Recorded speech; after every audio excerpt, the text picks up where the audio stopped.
পতঙ্গ ধূলিকণা সবাইকে সাদর নিমন্ত্রণ আজকের এই ভাগবত আসরে এবং ভাগবতের ছত্র ছায় উপস্থিত বৈষ্ণব ভক্তমণ্ডলী এবং মাতৃমণ্ডলীর আতুল চরণে অধবের কোটি কোটি ধন্যবাদ। শুনেছি শাস্ত্রে বলে সাধুগুরুর কৃপা হলে পরে পঙ্গগুলি লঙ্ঘন করিবারে সক্ষম হয়, বোবায়ও নাকি কথা বলতে পারে। তাই আপনারা সাধু সজ্জন আছেন যারা আমার প্রতি কৃপা দৃষ্টি রাখবেন, তারা আশীর্বাদ করতে নেই অধমের মাথায়। আপনাদের আশীর্বাদ শিরোধার্য করে আমার বাকি জীবনটা যেন হরি কথা, কৃষ্ণ কথা, ভাগবত কথার ভিতর থেকে অতিবাহিত হয়ে যায়, এই প্রার্থনা রাখি আপনাদের রাঙা পায়। ঈশ্বর যদি কোনোদিন আমাকে পুনরায় আবার এই ধরাধামে পাঠায়, যেন কোন হরিভক্ত, কৃষ্ণ ভক্ত, গৌর ভক্ত মায়ের গর্ভে জন্ম দিয়ে আপনাদের মতো হরিভক্ত, কৃষ্ণ ভক্ত, গৌর ভক্তের চরণ ধুলি হতে যেন আমাকে বঞ্চিত না রাখে, এই প্রার্থনা রেখে প্রবেশ করছি 2 দিবসীয় ভাগবত কথার প্রথম দিবসে। হে ভক্ত মণ্ডলী, মাতৃমণ্ডলী, আজ মানুষ হয়ে এসেছি, মানুষের আকৃতি পেয়েছি, মানুষের কায়া পেয়েছি, তাই ভাগবত আসরে আসি, এসে বসবার সুযোগ পেয়েছি, তাই না? বলুন না, এই আসরে কোনো পশু কীট পতঙ্গ ধূলিকণা তারা কি এসেছে ভাগবত শুনতে? যদি মানুষ হয়ে মানুষের মতো কর্ম না করে যেতে পারি, আগামী দিনের জন্য আমার কোথায় হত মশা হতে পারে, মাছি হতে পারে, শৃগাল, কুকুর কুলে আমাকে জন্ম দিতে পারে। সেদিন কি আমি ভাগবত বাসরে এসে বসবার মতো ক্ষমতা আমার হবে বাবা? জীবনের সময়টুকু হয়ে যায়, জানেন, জাগতিক জগতের মানুষ আমরা, যে বন্ধুত্ব, যে সমাজকে রক্ষা করবার জন্য আমরা পরম পিতাকে ভুলে যাই। মনে পড়ে কখন জানেন? যখন মানুষ বিপদগ্রস্ত হয়ে যায় না, যদি কেউ প্যারালাইজড হয়ে যায়, বারান্দায় পড়ে থাকে, তার কোন সজ্জন বন্ধু বান্ধব বাড়িতে আসলে পরে একটু চোখের দেখা, কাছে যাবে না, একটু ঘ্রাণ সুগন্ধিত পাউডার ছিটিয়ে তার কাছে যায়। আমরা যে ঈশ্বরের কৃপায় মনুষ্য দেহে এই জগতে এসেছি মা, সেই ভগবানের কথা কখনো চিন্তা করবার মতো সময় আমাদের নেই। শাস্ত্রে বলেছে এটা দামোদর মাস, আমরা গৃহাশ্রমে বসবাস করি, গৃহ মাঝে বসবাস করি। সকাল থেকে সন্ধ্যা পর্যন্ত আমাদের একের পরে একটা না একটা ঝামেলা আমাদের মাথার পরে এসে উপস্থিত হয়। যে জন কৃষ্ণ ভজে, যে জন হরি ভজে, সে বড় চতুর, কথায় কেন বলেছে জানেন? সেই সংসার আঙিনা থেকে সমস্ত ঝামেলার অবসান করে যিনি একটু সময় বের করে হরি ভজন, কৃষ্ণ ভজন করতে পারে, সেই জগতে চতুর বাবা, তাছাড়া চতুর বলা যায় না তাকে। তার কারণ কি জানেন? আমরা মনুষ্য জন্ম পেয়েছি, হয়তো আগামী জন্মে মনুষ্য জন্ম নাও হতে পারে। তাই ভাগবত শিক্ষা দিয়ে যাচ্ছে, ভাগবত আপনাদেরকে ডেকে ডেকে বলে যাচ্ছে, আপনারা যে জনায় এখানে এসেছেন কেন, আপনার যার যার নিজের ভজন হচ্ছে, কারোর ভজনের জন্য এই জগতে কেউ আসে না বাবা। আমি মরে যাওয়ার পরে আমার পুত্র সন্তান যারা পরম্পরায় রয়েছে তারা আমাকে উদ্ধার করবে, এই আশা নিয়ে কেউ থাকবেন না এই জগতে। কত বিভিন্ন প্রবৃত্তিতে, কত মানুষের মাধ্যমে, কত ভক্তের মাধ্যমে আমাদেরকে যেতে হয় ভাগবত কথা দিয়ে। কত বৃদ্ধ পিতা, কত বৃদ্ধ মাতা আমাদের কাছে এসে বলে, জানেন পাঠক মশাই, এমন ভাবে পাঠ করবেন, ছেলেটাকে বড় কষ্ট করে ভিক্ষা করে কষ্ট ক্লান্তি করে ছেলেটাকে মানুষ করেছিলাম, ডাক্তার করেছি, ইঞ্জিনিয়ার করেছি, মাস্টার করেছি, চাকরি পেয়ে শহরে চলে গেছে, এখন আমার খবরও নেয় না। এমন ভাবে পাঠ করবেন যেন তাদের চেতনা আসে। মা, একটা অনুরোধ করে যাব, আপনারা যারা এখানে উপস্থিত হয়েছেন না কেন, আমাদের সনাতন সংস্কৃতির দিকে একটু লক্ষ্য রাখবেন। আমাদের যে আর্য মুনি ঋষি যারা ছিল, প্রত্যেকটা কার্য অনুষ্ঠান, প্রত্যেকটা নিয়মাবলী, প্রত্যেকটা অনুষ্ঠান, পুজো পার্বণ আমাদের জন্য একটা নির্ধারিত সময়ে নির্ধারিত ভাবে আমাদের কাছে উপস্থাপন করে গেছে। আমরা 12 মাসে 13টা পর্ব করি, পুজো করি, পার্বণ করি, হোম করি, যজ্ঞ করি, তপ করি, তপস্যা করি। আর্য মুনি ঋষিদের একটা ধার্য আছে বাবা, সেই ধার্যকে একটু লক্ষ্য করবেন। আমরা এই যে মায়ের পুজো করতে চলেছি, প্রত্যেক গ্রামে গ্রামে প্রত্যেক জনপ্রাণীদের মাধ্যমে আজ এই শ্যামা মায়ের পূজা হতে চলেছে। কত আনন্দ উল্লাস করে আমাদের ছেলে মেয়েরা, যুব পরম্পরা যারা আছে, তারা কত শত শত টাকার বাজি এই জগতে বাজি ফুটাচ্ছে কিনা? মা, ফুটাচ্ছে না বলুন? আচ্ছা, আপনারা দীপদান করেছিলেন তো? করেছেন না মা? এখানে জানারাই এসেছেন, সবাই বাড়িতে দীপদান করেছেন তো?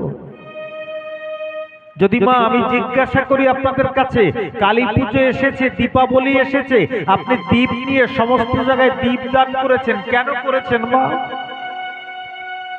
বলতে পারবেন?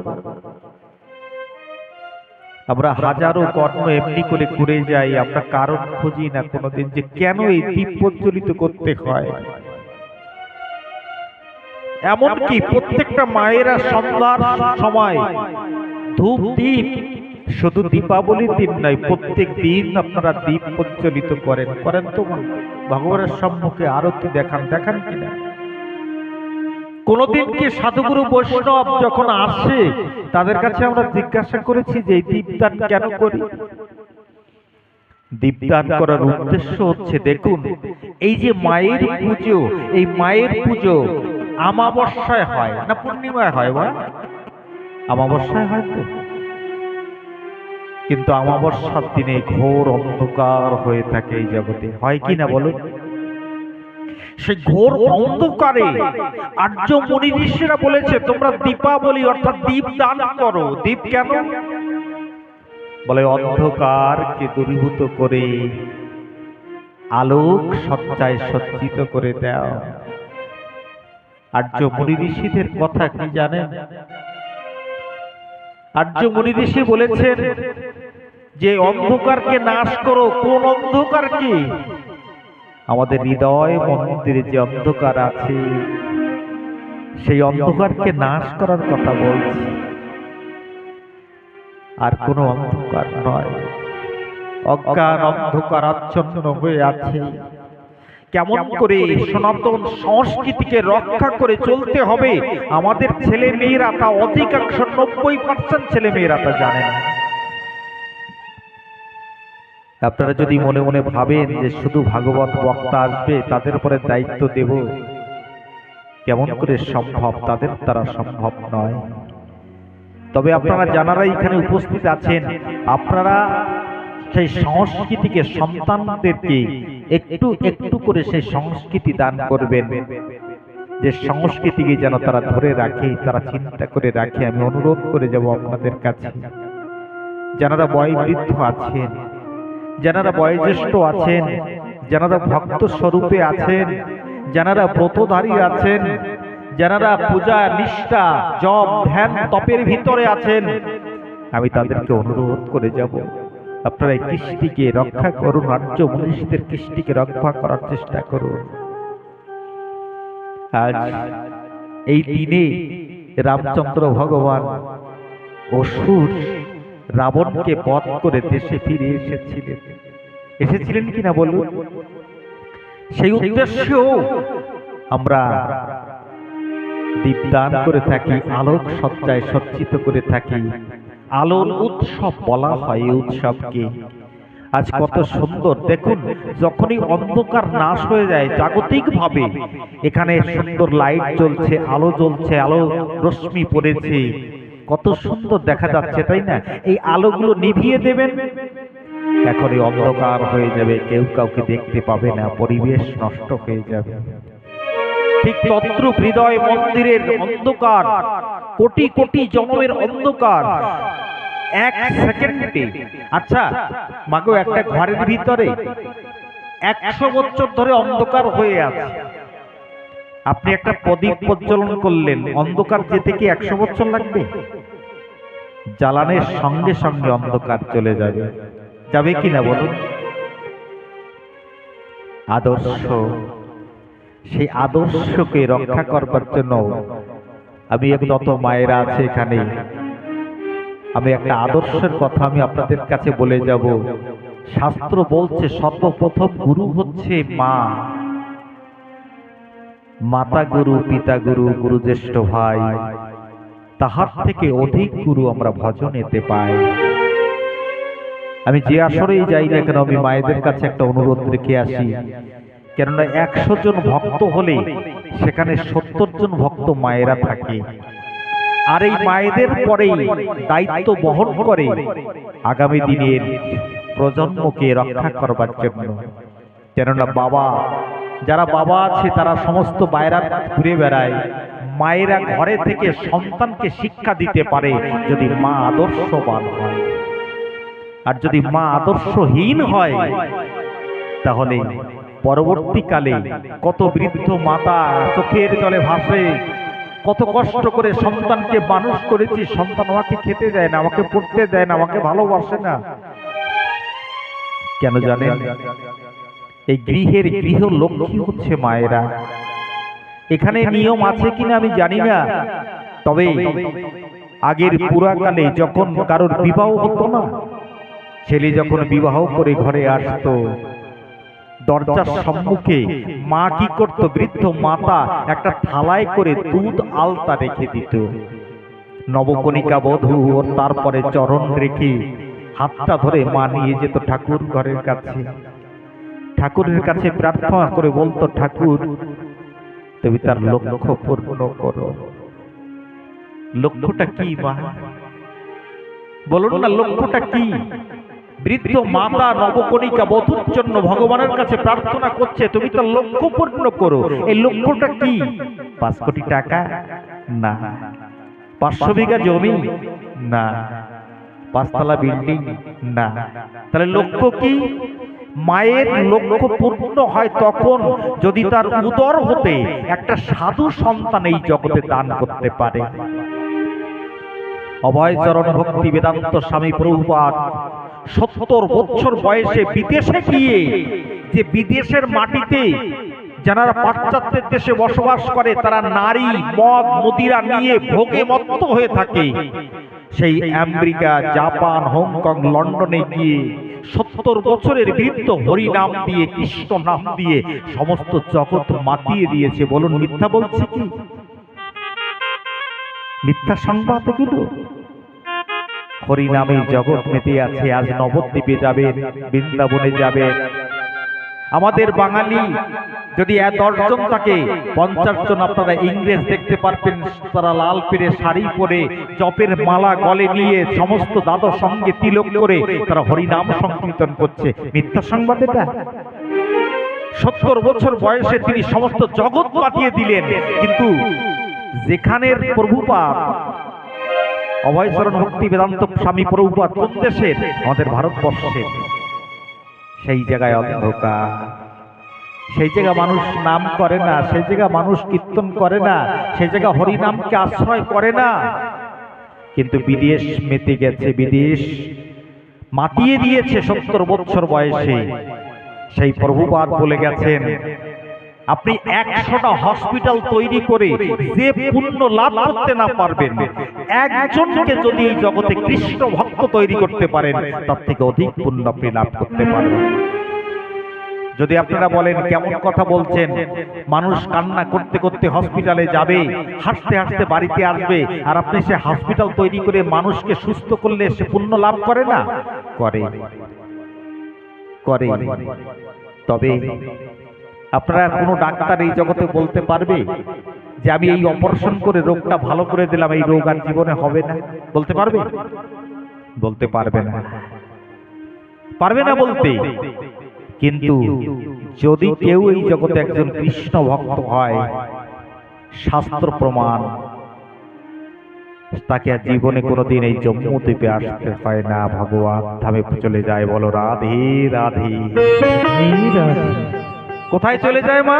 ভগবত ধামে চলে যায়, অর্থাৎ ভগবানের কাছে চলে যায়, তাকেই জগতে আসতে হয় না। তাহলে সেই একজন পূর্ণ আত্মা রামকৃষ্ণ পরমহংসদেব, সত্যানন্দ পরমহংসদেব, স্বামী বিবেকানন্দ, রাজা রামমোহন রায় এবং ঈশ্বরচন্দ্র বিদ্যাসাগর, এই যে মহান পুরুষ এই জগতে এসেছিলেন, ঠাকুর অনুকূল চন্দ্র, এই যে মহান পুরুষ এই জগতে এসেছিলেন, একজন মায়ের গর্ভে তো জন্ম নিয়েছিল তারা। মা, তা সেই মা যদি ব্যক্তি জীবন গঠন না করে, তাহলে উন্নত আত্মাগুলো আসে, কিন্তু তারা প্রকট হতে পারে না যদি উন্নত আত্মা যদি না হয়। তাই মাতা গুরু, পিতা গুরু, গুরুজ্যেষ্ঠ ভাই, তাহার থেকে অধিক গুরু আমরা ভজনেতে পাই। এক মায়ের গর্ভে জন্ম নেয়, আর এক মা হচ্ছে ধৈর্যী মা, যে মায়ের বক্ষ পরে আমরা জীবন ধারণ করে থাকি। আর এক মা হচ্ছে আমার শ্যামা মা, আমার জগৎধাত্রী মা। যদি কেউ এই মাকে ভালোবাসে আর জন্মদাত্রী মাকে যদি ভালো না বাসে, জীবনে তার সাধন ভোজন হবে না। মা আর জন্মদাত্রী মাকে ভালোবেসে ধৈর্যী মাকে সম্মান না করে, আমার জগৎ জননীকে যদি সম্মান না করে, তাও ভজন হয় না। মা শুধু স্থূলের ঘরে থাকলে হয় না। তাই সেই শ্যামা মাকে আমরা যেন শ্রদ্ধা করি, যাকে পুজো করে আজ এই ভাগবত কথার আয়োজন হচ্ছে এখানে। আমরা একদিকে জগৎ জননী, আর এক দিকে আমাদের গর্ভধারিণী, আর এক দিকে এক ধৈর্যী মাতা, আমরা তিনজনকে যেন শ্রদ্ধা সহকারে, কেন প্রথম শব্দটি এই জগতে কোনো সন্তান জন্মগ্রহণ করে প্রথম শব্দটি কি বলে জানেন? মা শব্দটি প্রথম উচ্চারণ করে। এই জন্য ঋষিরা বলেছেন মাতা গুরু, পিতা গুরু, গুরু জ্যেষ্ঠ ভাই। তাই আসুন আমরা একটা শ্যামা মায়ের ভজন শ্রবণ করে তৎপশ্চাৎ আমরা মায়ের তত্ত্ব কিছুটা শ্রবণ করব এবং তৎপশ্চাৎ দামোদর ব্রতের কথা আমরা শ্রবণ করব, রস আস্বাদন করব। বলিয়ে বৃন্দাবন বিহারী লাল কি জয় জয়, বলিয়ে শ্যাম সুন্দর ভগবান কি জয় জয়, বলিয়ে যুগল কিশোর সরকার কি জয় জয়। প্রেম से बोलो जय जय श्री राधे। আমার নয়ন জলে ধুয়ে দেব মা তোর চরণ দুখানি,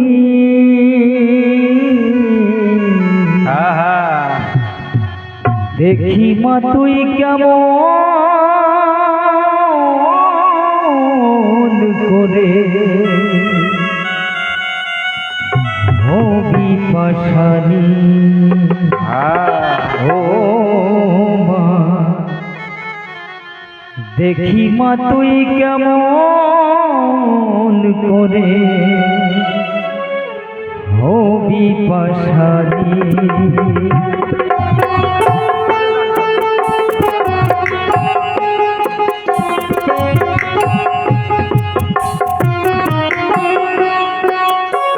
আমার নয়ন জলে ধুয়ে দেব, আমার নয়ন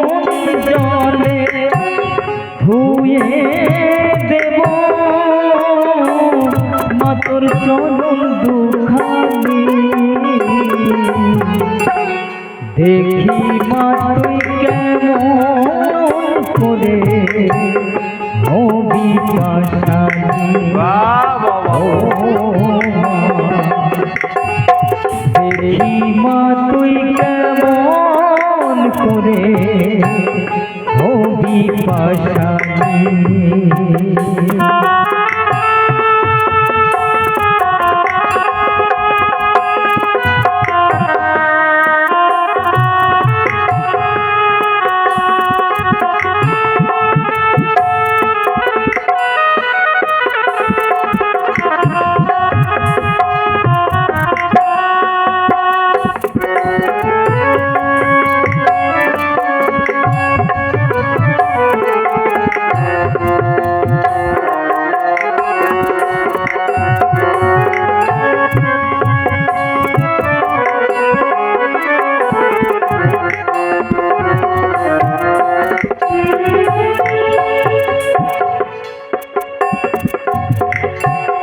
শিবের সাথে কন্দল করে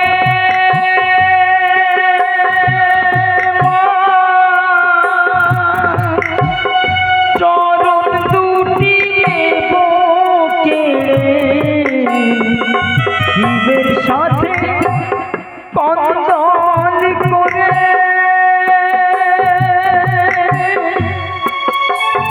চরণ দুটি নেব চরণ রাখবো আমার হৃদয়ে ধরে রাখবো আমার হৃদয়ে ধরে ওমা ভবানী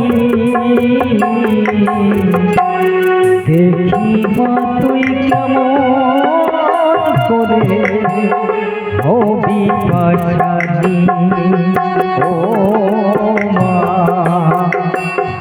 দেখি মা তুই কেমন করে হবি পাশানি আমার নয়ন জলে ধুয়ে দেব আমার নয়ন জলে ধুয়ে দেব মতর চরণ দুখানি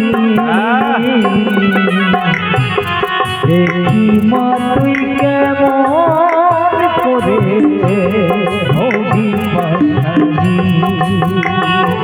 দেখি মা তুই কেমন করে হবি পাশানি নয়ন জলে ধুয়ে দেবো মাতর চরণ দুখানি। বলুন বাবা, মায়ের পুজো আমরা সবাই করি, আসি মাঠের ভিতর থেকে একটা ঘুরলি দিয়ে চলে যাই, মায়ের কাছে গিয়ে দুটো হাত জোর করে দুটো অস্ত্র দিয়ে মায়ের পুজো করি দেবো। আমরা গান শুনে গেলে হবে যাবা, আপনি যত টাকার ভোগ দিন না কেন, 1000 টাকা কোটি টাকার ভোগ দিলে মা সেই ভোগ গ্রহণ করে। মার চরণ দুটো ধুয়ে দিতে হয় চোখের জলে। কত রতন সন্তান আমি, যে পূজা জানি না, ভজন জানি না, সাধন জানি না, মা তুই জগৎ চরণী মা। জানেন পাশ্চাত্যের দেশে আমাদের মহানম্রত ব্রহ্মচারী গিয়েছিলেন এই ধর্ম রক্ষা করবার জন্য দ্বিতীয় অধিবেশনে। সেখানে বিদেশের পাশ্চাত্যের এক মা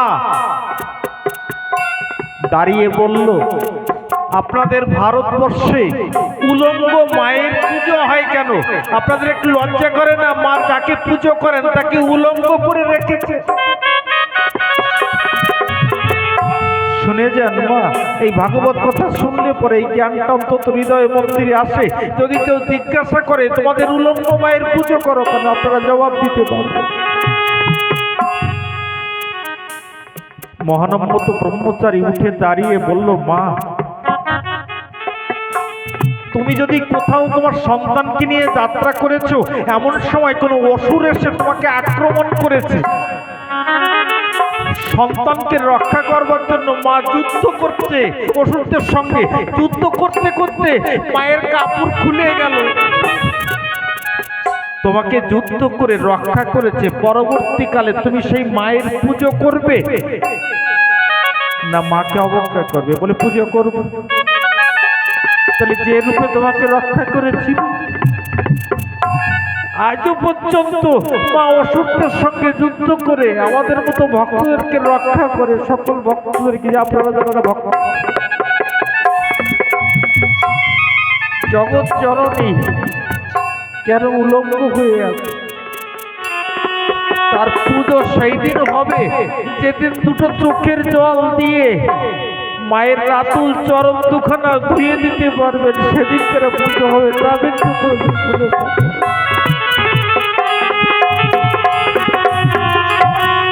থাকিস যদি মুখ লুকিয়ে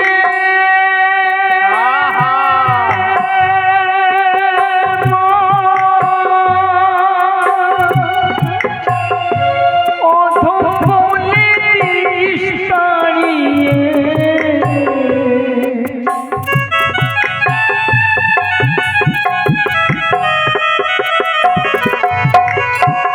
থাকিস যদি মুখ লুকিয়ে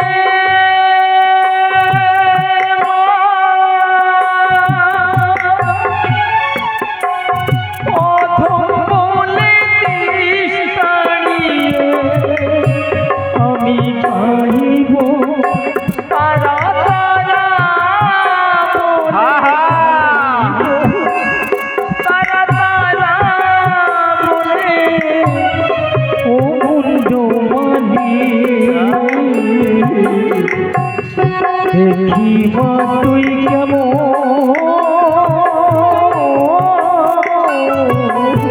করে হবি পাশানি, আমার নয়ন জলে ধুয়ে দেব, আমার নয়ন জলে ধুয়ে দেব, মা তোর চরণ দুখানি, দেখি মা তুই কেমন করে হবি পাশানি,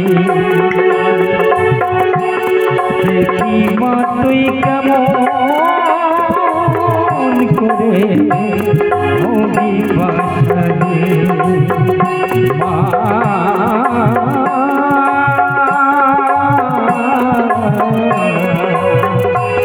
দেখি মা তুই কেমন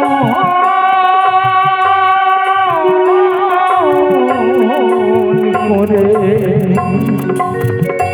হবি পাশানি।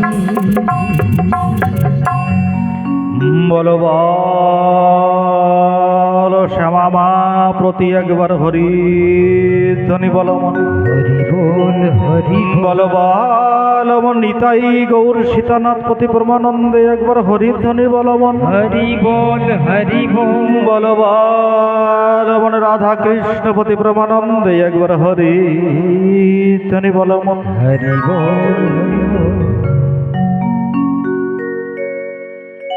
হে ভক্তমণ্ডলী, মাতৃমণ্ডলী, যদি কোনো ভক্ত এই জগতে মাকে শ্রদ্ধা না করে, শ্যামা মাকে যদি কেউ শ্রদ্ধা না করে, জগৎ জননীকে যদি কেউ শ্রদ্ধা না করে, তার হরি ভজন কন, কৃষ্ণ ভজন কন, রাম ভজন কন, যে ভজন করুক না কেন, তার ভজনে কোনোদিন উন্নতি লাভ করতে পারবে না, চরম শিখরে পৌঁছাতে পারবে না।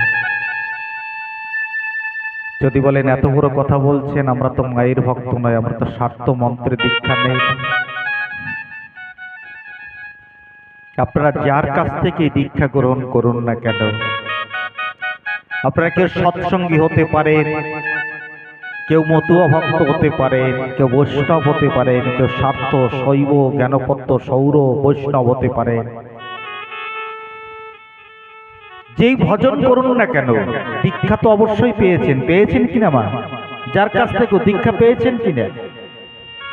যদি দীক্ষা পেয়ে থাকেন তাহলে যে কর্ণ কুহরে মন্ত্র দান করেছে, এই মন্ত্র যখন মুখে উচ্চারণ করে,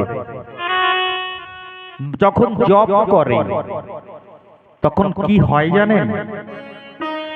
কুলকুণ্ডলিনী শক্তি জাগরিত হয়। এবার কুণ্ডলিনীর শক্তি কোথায়? এই কুণ্ডলিনীর শক্তি রূপে মাতৃসত্তা আমার ভিতরে বিরাজমান হয়ে আছে। এই এক মাকে দর্শন করে মায়ের কাছে যেন প্রার্থনা করি, মা তুই আমাকে শক্তি প্রদান কর, শক্তি প্রদায়িনী জগৎ জননী। যদি শক্তি না থাকে তাহলে আমার কুণ্ডলিনী জাগরিত হবে না, আর কুণ্ডলিনী জাগরিত না হলে পরে আমি কৃষ্ণ প্রেম ভক্তি বা হরি প্রেম ভক্তি কোনোদিন লাভ করতে পারবো না। তাহলে হরি ভক্তি কৃষ্ণ ভক্তি লাভ হবে কখন? মায়ের কৃপা হবে যখন। যখন কথাটা বলেছি আমি একটু প্রমাণ দিয়ে যাই। যখন আপনি জপ করবেন, হরি নাম পান, কৃষ্ণ নাম পান, যে নাম পান না কেন সেই নাম ধরে যখন আপনি জপ করবেন, জপ করতে করতে আপনার কুণ্ডলিনী শক্তি জাগরিত হবে। আর কুণ্ডলিনী শক্তি জাগরিত হয়ে ঊর্ধ্ব দিকে গতি করবে। যদি বলেন ঊর্ধ্ব দিকে গতি করবে কেমন করে? যোগ শাস্ত্র অধ্যয়ন করে দেখবেন, সেখানে বলেছে যে চতুর্দল মূলাধারে কুণ্ডলিনী সর্বাধারে জীবাত্মারে বন্দী করে হয়ে আছে অচেতন। গুরুদত্ত মন্ত্র বীজে কুণ্ডলিনী জাগবে নিজে, সরপত্র সরসীজে ক্রমে ক্রমে আরোহণ। স্বাধিষ্ঠান লিঙ্গ দ্বারে চন্দ্র সাজে চন্দ্রপুরে, নাভিপত্য মণিপুর রাধাকুণ্ড সুশোভন। হৃৎপদ্ম অনাহতে শ্যামকুণ্ড পাবি দেখিতে, কণ্ঠপদ্মে বিশুদ্ধ হাতে অপাকৃত দোলচলন। ইরা পিঙ্গলা সুষমনা তিনটি নদীর তিনটি নমুনা, গঙ্গা সরস্বতী যমুনা ধারাবহে অনুক্ষণ। তারুণ অমৃত রস, কারণ অমৃত রস, লাবণ অমৃত রস, ধারায় রস হইতেছে খরণ। দ্বিদলে এসে মিলে ত্রিবেণীর সঙ্গমে স্থলে করম নবদহন। তারই এক কর্মিতা বর্ষে হংস পৃষ্ঠাসনে বসে, সাধন বলে সিদ্ধির দেশে রাধা কৃষ্ণের যুগল মিলন, বল রাধে রাধে। বোঝা যায় মা? এই যে যে তত্ত্ব কথা আমি আপনাদের সম্মুখে উত্থাপন করলাম, একমাত্র এই মা যদি জাগরিত না হয় কোনদিন তার কুণ্ডলিনী শক্তি জাগরিত হবে না। আর কুণ্ডলিনী শক্তি জাগরিত না হলে পরে কৃষ্ণ কোনদিন কৃষ্ণ প্রেম ভক্তি লাভ করা যাবে না। আপনারা বৃন্দাবনে যদি যান, সেখানে যোগ মায়া, এই আদ্যাশক্তি মহামায়া, তারই আর এক রূপ হচ্ছে যোগ মায়া। সেই যোগমায়া রূপে সেখানে বিরাজমান হয়ে আছে। সমস্ত গোপী মণ্ডলী, সমস্ত গোপীরা ব্রত করেছিলেন বৃন্দাবনের মাটিতে কাত্যায়নী দেবীর কাছে কৃষ্ণ দর্শনের আশায়। কৃষ্ণ দর্শন পাওয়ার আশায় তারা ব্রত করেছিলেন সেখানে। আমার যোগমায়া দেবী যখন প্রকট হলেন, প্রকট হয়ে তাদেরকে বললেন, কি অভীষ্ট ফল চাও? তোমাদের মনোবাসনা কি বলো? সবাই ডাক দিয়ে বলল, আমরা যেন কৃষ্ণ দর্শন করতে পারি, কৃষ্ণের কৃপা লাভ করতে পারি। যোগমায়া দেবী আশীর্বাদ করলেন, অবশ্যম্ভাবী আমি তোমাদেরকে আশীর্বাদ করি, তোমরা কৃষ্ণ প্রেম ভক্তি লাভ করতে পারবে, তোমরা কৃষ্ণ প্রেম ভক্তি লাভ করতে পারবে। তবে আমি একটু পূজার কথা আপনাদের সম্মুখে বলবো। আমরা যে মায়ের পুজো করি, যে গানটা আপনারা শ্রবণ করলেন, যে চোখের জল দিয়ে মায়ের চরণ ধুয়ে দিতে হয়, কত শ্যামা সঙ্গীত, কত শ্যামা সঙ্গীত রচনা করে গেছে। রামপ্রসাদের কথা যদি আপনারা কেউ শ্রবণ করে থাকেন, যে রামপ্রসাদের জীবনী, রামকৃষ্ণ পরমহংসদেবের জীবনী, আমরা যদি শ্রবণ করি, কেন জানেন, আজ মায়ের পুজো উপলক্ষে কথা হচ্ছে তো, তাই একটু মাতৃতত্ত্ব আপনাদের সম্মুখে তুলে ধরবার জন্য মন চাইছি। আমি যত বলবার চেষ্টা করছি যেন মাতৃতত্ত্ব আমার সম্মুখে ভেসে আসছে। এই মায়ের পুজো করতে হয়, পঞ্চম আকারে মায়ের পুজো হয়। বলে পঞ্চম আকারে মায়ের পুজো কি করে? বলে প্রথম হচ্ছে মায়ের পুজো করতে গেলে পরে পঞ্চম আকারে মায়ের পুজো করতে হয়। তার সিদ্ধান্তটা একটু শুনে যান। কি জানেন পঞ্চম আকারটা কি? প্রথম হচ্ছে মদ্য, তারপরে হচ্ছে মাংস, তারপরে হচ্ছে মৎস্য, তারপরে হচ্ছে মুদ্রা, তারপরে হচ্ছে মৈথুন। কটা হলো মা? 5টা হলো তো। এই পঞ্চম আকারে মাকে পুজো করতে হয়। একটু শুনে যান এই ভাগবত কথা হতে। আমরা যে মায়ের পুজো করব, আপনারা বলতে পারবেন কাউকে যে মাকে পুজো করতে গেলে এমনি করে মাকে পুজো করতে হয়? প্রথম কি বললাম? অনেক ব্রাহ্মণ ওই জগতে জানে না। মায়ের পুজোর ফর্দ যখন আনতে যাবেন না, ওই মদ লিখে দেয়, তবে সেটা বাজারের কোনো মদ নয়। এই বাজার থেকে যে চুল্লু বা মদ, এই মুদিরা এনে বোতল ভরে মাকে মায়ের সম্মুখে রাখে, এটা মায়ের পুজোয় এ মদ লাগে না। অনেকে মদ পান করে, মুদিরা পান করে, আর ডাক দিয়ে কি বলে জানেন? মায়ের প্রসাদ খাচ্ছি। মায়ের পুজোয় যদি মদ লাগে, সেই ভক্ত, আমি মায়ের ভক্ত তাই মদিরা পান করছি। এই মদের কথা শাস্ত্রে বলেনি। কোন ভক্ত বলে শিব ঠাকুর গাঁজা খেত তাই আমি তার প্রসাদ পাচ্ছি, এ কথা কোনোদিন ভাববেন না। এমন করে আমাদের সনাতনের আর্য মুনি ঋষি সিদ্ধান্ত কোনোদিন দেয়নি। তবে প্রকৃত সিদ্ধান্তটাকে একটু জেনে যান। তাহলে মদ্য কাকে বলে? যোগশাস্ত্রে লিখেছে, ঘরের জাতু ব্রহ্মানন্দ পিতানন্দ ময়স্তরং জয়ব ভক্ষয়েতে সয়ব মধ্য সাধক। এই সংস্কৃত শ্লোকের অর্থ কি? বলে সহস্রার, এই যে সহস্রদ্বার আছে, এই সহস্রদ্বার থেকে রস ক্ষরণ হয়। কোন রস? একটা রসের নাম হচ্ছে তারুণামৃত রস, একটা রসের নাম হচ্ছে কারণামৃত রস, একটা রস হচ্ছে লাবণামৃত রস। আপনারা যদি প্রশ্ন করেন, মনের ভিতর জাগতে পারে যে মহারাজ আপনি বলে যাচ্ছেন যে 3টে রসের নামও বললেন, এই রস হবে কি করে? জগতে যদি কেউ ব্রহ্মচর্যকে রক্ষা করতে পারে, একদিন সেই রসের পরিপূর্ণতা লাভ করতে পারে। আর এই সহস্রদ্বার পদ্ম থেকে যখন সেই রস ক্ষরণ হয়, কোন সাধক যদি আলাজিবা উল্টো করে তার এক বিন্দু রস পান করতে পারে, তাকে মদ্যপান বলছে। বাজারের মদ খেয়ে মাতলামি করার জন্য মা কালীর পুজোয় শাস্ত্রে নির্দেশ করেনি।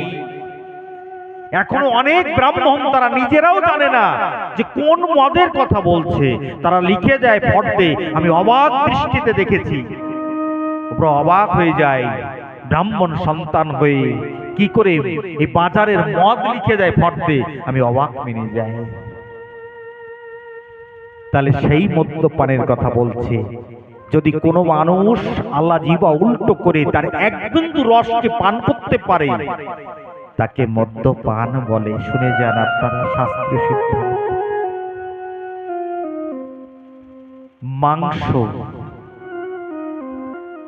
মাংস সাধনা কাকে বলে বাবা? মাংস সাধনা কি জানেন? মায়ের পুজো করবেন, শুনে যান তত্ত্ব কথা। যদি এর একটা তত্ত্ব হৃদয় মন্দিরে না থাকে, মায়ের পুজো হবে না কোনোদিন। শুধু আড়ম্বর হবে, সাজসজ্জা হবে, আলোক প্যান্ডেল হবে, কিন্তু মায়ের পুজো প্রকৃত হবে না। সেই দিন হবে শাস্ত্র যেটা বলছে, আমি বলছি না। মাংস সাধনা মানে বাক সংযম, মুখে সত্য কথা বলা। যদি মুখ থেকে ঝরঝর ঝরঝর ঝরঝর ঝরঝর করে মিথ্যা বলে যাচ্ছে আর মায়ের পুজো করছি, সে পুজো মা কোনোদিন গ্রহণ করে না। বাবা পাগলার একটা গানে আছে, কইতে শিখো সত্য কথা, এতে যদি হয় তোর মরণ অমর কুলে রইবে গাথা। সত্যের জয় চিরকাল, ঝড় তুফানে ভাঙে না হাল, জীবন কেউ বাঁচে তারা, তাদের জীবন যায় না বৃথা। কইতে শিখো সত্য কথা, এতে যদি হয় তোর মরণ অমর কুলে রইবে গাথা। ভাগবতে বলছে, সত্য রূপং পরম ব্রহ্ম, সত্যই পরমং তপ, সত্য মূলাং ক্রিয়া সব্বা, সত্যৎপরতর নহি। দেখেছেন, কোন শাস্ত্র আলাদা নাই জগতে, ভাগবত যা বলছে মাতৃভক্ত তাই বলছে।